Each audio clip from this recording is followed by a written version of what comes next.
Saudara Wali Kota Solo Gibran Raka Buming Raka mendapat kritik dari sejumlah warganet saat cuitannya di akun media sosial X tentang pertandingan Persis Solo versus PSIS Semarang.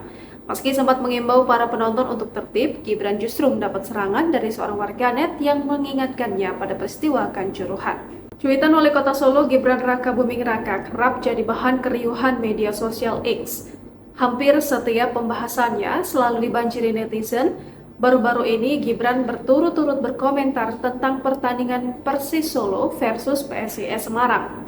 Mulanya, Cawapres Prabowo Subianto itu mengingatkan agar para penonton sepak bola Liga 1 Indonesia itu tertib dalam menonton laga yang berlangsung di Stadion Batakan Balikpapan, Kalimantan Timur pada Minggu 17 Maret 2024. Saat pertandingan berlangsung dan Persis Solo mencetak gol, Gibran pun lagi-lagi memberikan komentar.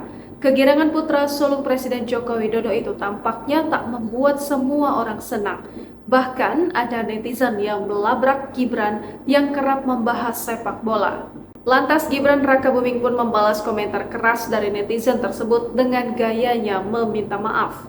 Diketahui Persis Solo kembali mengalahkan PSIS Semarang dengan skor 2-0 dalam lanjutan pekan ke-29 di Stadion Batakan Balikpapan, Kalimantan Timur, Minggu 17 Maret 2024. Hasil itu sekaligus mengulangi kemenangan di putaran yang sama dengan skor identik 2 gol tanpa balas. Dengan tambahan 3 angka, Persis Solo kembali naik ke posisi 8 dengan 41 poin. Secara kalkulasi kasar, tim Laskar Sembar Nyawa aman dari degradasi dan memastikan satu tempat di Liga 1 musim depan.